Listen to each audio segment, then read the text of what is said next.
ఆటోమేటిక్గా. చాలా మంది గల్ఫ్ నుండి, కువైట్ నుంచి, సౌదీ నుంచి ఎక్కువ మెసేజ్ పంపిస్తుంటున్నాం. వాళ్ళందరూ ఈ టెక్స్ట్ వాయిస్ రికార్డింగ్ సాక్షులు పంపిస్తారు.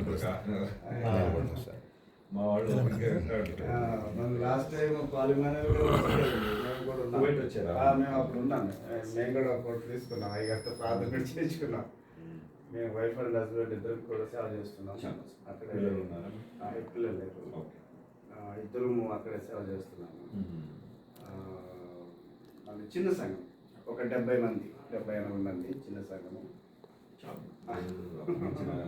విదేశాల్లో అదే చాలా పెద్దది అనిపిస్తుంది మాకైతే, ఎందుకంటే అంతకంటే గ్యాదర్ చేయలేము. అందరూ బిజీ లైఫ్.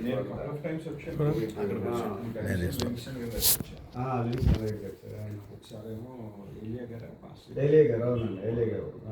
మొన్న ఏలియా గారు బేస్మెంట్లోనే పెట్టింది అయ్యగారు వచ్చినప్పుడు, పాలిమానయ్య గారు వచ్చినప్పుడు. అయితే ఆ రోజు మేము చూసామంటే ఆ 2 పెద్ద రూమ్స్ కూడా సరిపోలేదు. ఇంకా పక్కన టీవీలు పెట్టేసాం. మా ఇది ఫెలోషిప్లోనే పెట్టింది. ఫెలోషిప్లో తీసుకొచ్చాము. సుదర్శన్ గారు తీసుకొచ్చారు ఆయన పక్కన